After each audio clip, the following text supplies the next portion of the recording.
We're hanging out on Media Row and thrilled to be joined by a former NFL player, maybe better known these days as an analyst over at CBS Sports, a former coworker of mine as well, Brian Jones, as well as a doctor, just to prove that we are certainly not the smartest people here. Christina Gavagnano, who is doing a lot of work in CTE and in and around the sports, and obviously keeping guys like this man safe, most importantly. And it was great to see both of you. How are you even making it through the day along this guy? Hey, we're having a good time, and I'm a big NFL fan myself, so this is great. Yeah. You have a dog in the fight for this game? Well, I favor the Patriots. Thank you. I'm a Patriots fan, so we'll see what happens. It'll come down to probably defense, as we discussed, and the quarterbacks, not getting too nervous and not a lot of fumbles. So we're going to see what happens here. We'll see. But, my Patriots, they're in my heart. So I know you're doing plenty across CBS Sports, a lot of it in the college realm. If you were still doing, daily radio show, NFL programming, reacting to all that stuff, I mean, I can almost hear you losing your mind about the Patriots are back again.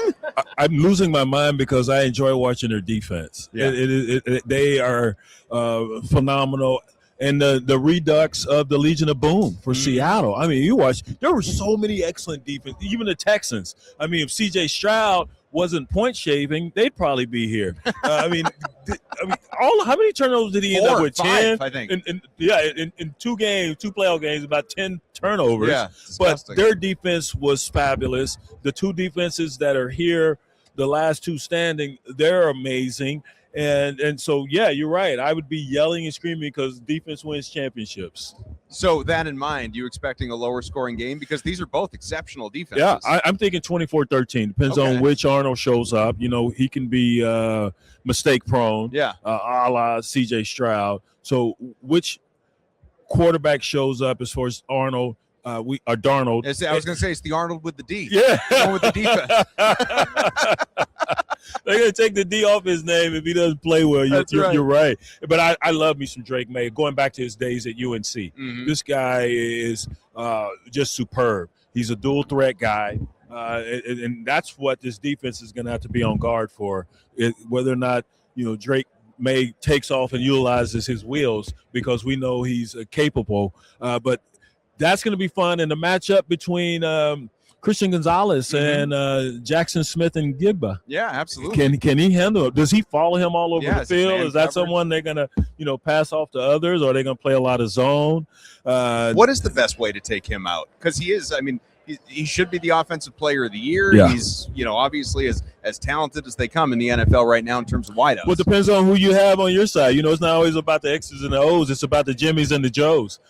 So do you think Gonzalez can handle him one-on-one, or do you want to mix it up? I think they will mix it up. You'll see a combination of both, bringing some blitzes, playing some zone, playing some man. So mix it up and see how well it goes, and you'll hopefully, if you're the Patriots, land on a combination that works. When we're talking about Drake May, I'm going right to you on this one, because you're the Boston fan just like me. You got a 23-year-old quarterback in the MVP conversation. We'll find out later this week. Right? Yeah. Well, right. Tom Brady, year 2, goes out, wins it. I know it's the Tuck Rule year, but beats the greatest show on turf, 14-point spread, all that, takes down the Rams, kicks off the dynasty. Do you feel like with Drake May, the the Patriots fans, we're looking at the next thing? I think we are. And I think bringing Vrabel in was a beautiful move. And the moment I heard about that, I said, this is going to go. It's going to work. And he knows the Patriot way, and he knows how to fold that into kind of a more modern way. And, babyface Drake May, I think he's doing it. I like it. He looks like 12. He looks like a child. He's 12 years old. I don't know if he shaves yet, right? He's an adorable little fellow. But you know what? I like that. I like that he runs, too. Because, the Tom Brady days, Tom was not a runner. Right. And, it was, the advantages from his head of being able to see everything on the field that really got him ahead there. And Drake, I love watching him just take off and pick up 10, 12 when you need it. So I'm hoping he can do that for us this weekend. I'm glad you brought up the cerebral stuff. Let's go there in terms of player safety, obviously. Sure. And the thing that I'm still getting used to, and I'm curious, if you were still playing, obviously, like the Guardian helmets, if those were available back then, I can only imagine what the conversations are like in the locker room, right? Because you hear hear NFL players openly say, I would rather take a hit to the head than a hit to the knee.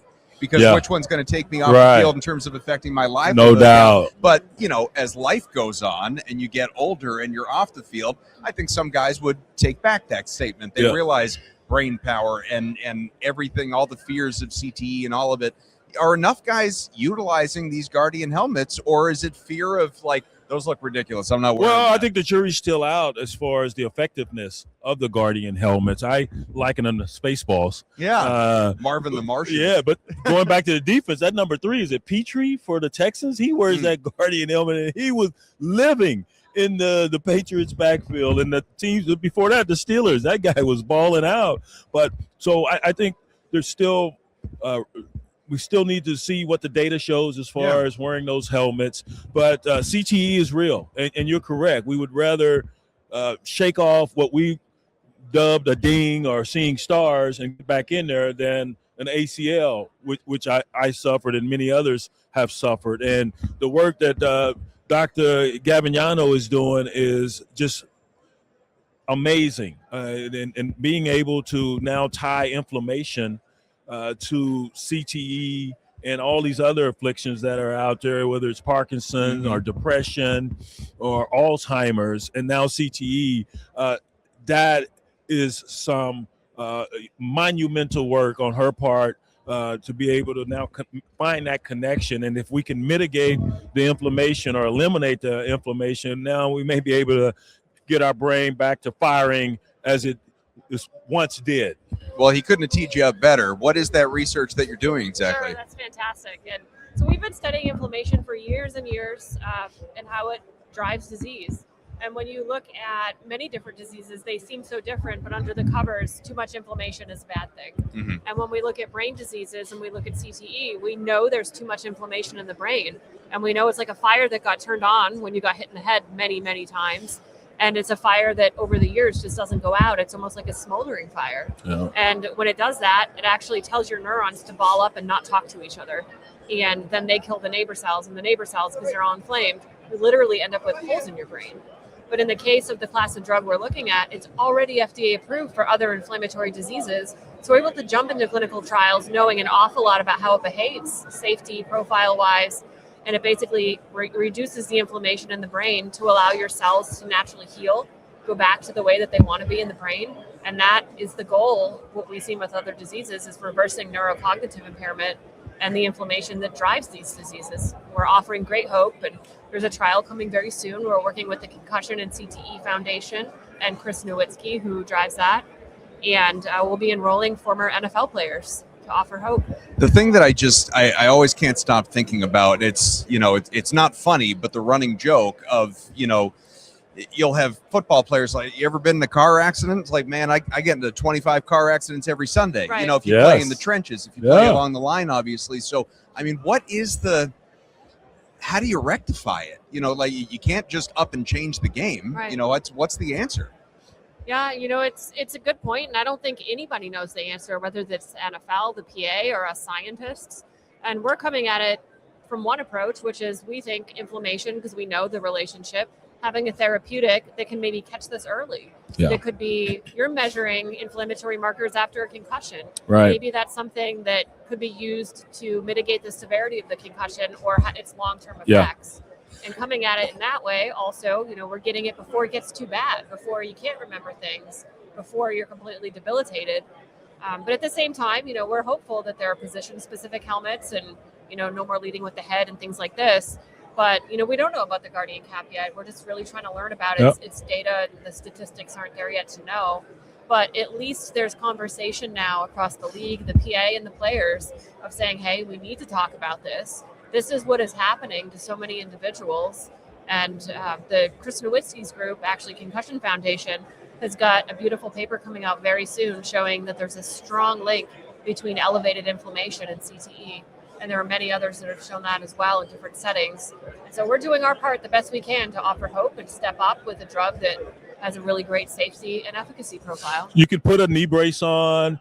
I can tape up my ankles and my wrists and other extremities. That helmet is the only protection I have for this, and we now realize it wasn't enough.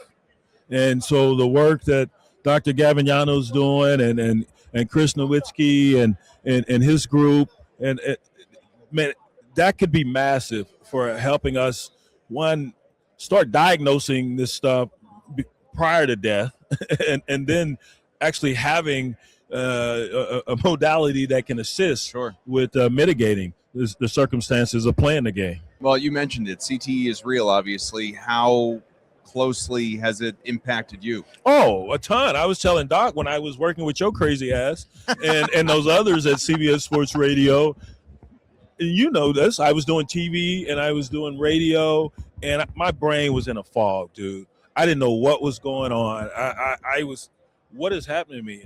I struggled to read. My speech was slurring. I had actually pain when I was contemplating what I was going to say. I mean, it was everything I was experiencing was totally foreign to me. And I started taking a product that's a friend and his company devised, and it helped. It was a CBG product. Mm-hmm. And I had more mental acuity. I was more lucid, and say, all right, I'm feeling like my old self. And then I gave up radio because I wanted my life back, and I was tired of living in New York. Yeah. And I am light years ahead of where I was back then. And it was from playing and you know, all the other things, the limps and the aches and pains in the joints, you know, people see that, but they never see what's going on up here, and until it's too late and someone has done something that it's to themselves or to their family members that's, you know, tragic, I should say. And so if, you know, this just noble work that Dr. Gavignano is doing, man, that can bring so much relief to us guys and families and not just players, anyone that's experienced a head injury, you know, in your whatever walk of life. Mm-hmm. This is not just sports specific. We're going to use sports as the use case, but this is for everyone out there in our society who may be dealing with this type of affliction. Well, I'm thrilled we've been able to obviously help bring some awareness to it. Yep. And, you know, well, thank you for that, man. Absolutely. Again, Brian Jones over at CBS Sports. Do they know how crazy you are? Not yet. I can't believe I'm going to talk to your boss. They gave you a job. You know what grief he used to give me? Just trying to fool one person at a time. Right? That's all we try. I'm still doing it. Right. Dr. Christina Gavignano, thank you so much, of course, and thank you for all the work that you're doing, that you're both doing. It's been Thanks, my man. Good seeing you, buddy. Oh, my man.